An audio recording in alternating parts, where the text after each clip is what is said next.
Good morning. Today is October 12th, 2023.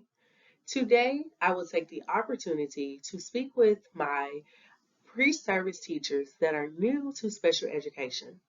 As we all know, special education is important in the educational world because we are able to use data to drive our decision-making process.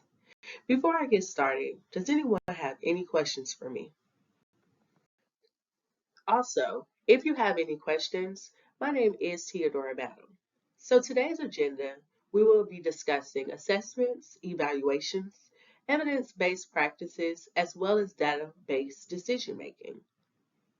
These components are very, very important when we are determining what services students will receive in the special education department. As a special education teacher, you will work together with other professionals to identify goals and interventions to support students with developing age-appropriate skills. The development of skills will ensure students with disabilities are placed in learning environments that are conducive to their academic growth. An assessment provides insight on instructional strategies to enhance students' academic performance. During this process, we can identify special learning strengths and needs and determine if the student is eligible for special education services. When we utilize assessments, assessments are used to measure students' individualized instructional intervention. We're able to identify if that intervention that is put into place for the scholar is actually supporting their academic growth. Also, we use it to develop daily instructional strategies. What instructional strategy can I utilize to support this student with improving their academic growth in math, reading, language arts, science, or social studies? Additionally, assessments provide us with the opportunity to measure students' progress. So we're able to identify if the student is making progress towards goals that have been selected to support the student over the year, as well as we're able to discover professional development gaps. These professional development gaps are typically used to identify strategies and areas which teachers need further assistance and to accommodate students with reaching a higher level of academic success. It's important to remember that there are multiple types of assessments that are provided to students to determine eligibility services. Number one is the screening assessment. The screening assessment provides details about a child's interests, strengths, and academic needs. The screening assessment is an ongoing process that requires educators to conduct observation and information about a child's development over a period of time. So a great example of what a screening assessment would be is the Kaufman Test of Education Achievement, the Peabody Individual Achievement Test, etc. Number two, I would like to talk about the diagnostic assessment. So a diagnostic assessment is a formal or an informal observation tool that allows teachers to collect information that pertains to a student's academic strengths and weaknesses in all of their core classes. So teachers can utilize information through quizzes, surveys, discussion boards, KWL charts, etc. as a diagnostic assessment tool. The difference between a screen and a diagnostic test is that a screening tool allows educators to identify who needs support in what content area, while a diagnostic assessment provides insight of how a student is performing to a specific skill and guide professionals with their decision-making process on how to support the student's academic growth. Third, I would like to talk about monitoring assessment. The monitoring assessment is typically a systematic collection of data as a project progresses.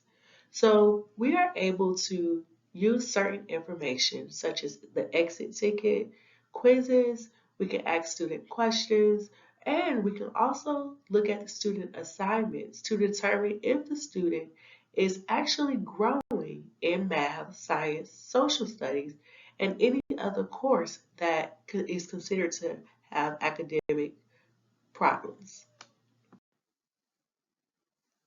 Outcome-based assessments are used to evaluate or measure students' approach that are used in various educational or professional settings to assess a student's knowledge, skills, or competence based on specific outcomes or objectives. Norm reference tests provide insights about a person's knowledge or skills to knowledge of their peers. So we typically utilize data from an SAT or IQ test to identify what a person knows compared to others their age. As well as the standards-based tests, standards-based tests are used to evaluate students' mastery of standards for specific knowledge of skills.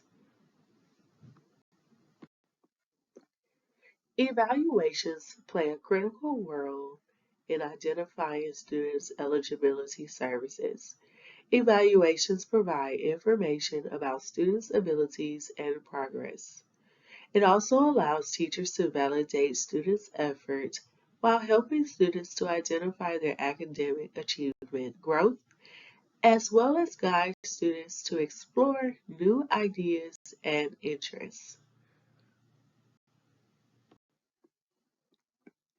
People that are very important in our evaluation process are parents, teacher-student conferences, peer conferences, as well as parent conferences. This provides us with insights of student and teacher and parent interaction with the child outside of the classroom. During the evaluation dimension, we're able to one, determine the education objectives, provide learning experiences, and evaluate student behavior changes. To adequately determine students' eligibility for services, it's important for the facilitator to identify is a student problem significant enough to require special instruction. Is the student problem persistent to the extent the situation interferes with their academic success yearly, as well as is the student problems inherited to the student rather than just a result of a temporary difficulty, such as a home problem or conflict with a teacher? Therefore, it's important for us to use assessment instruction tools while we are determining the eligibility services. So assessment tools that we could use are the intelligence test, individualized achievement test, and group achievement test. Sometimes there are situations that may occur during the school year where we may overlook some students. Therefore, a referral and placement procedure is also in place to determine students' eligibility services. So teachers can also refer students. They may identify that there is a concern or reflection. They could also have a referral for specialized interventions and modifications, referral for special education services, as well as develop the Individualized Education Program, which is the IEP. This is the referral and placement procedure process. Evidence-based practices are typically skills, techniques, and strategies proven effective through experimental studies or large-scale research field studies. While we are determining what the student's services would be, there are successful evidence-based practices that we can utilize, which is a behavior contract, a token economy, as well as a group contingency to ensure that students are successful in the academic environment. Data-based decision-making is the process of using data to improve teaching responsiveness to students.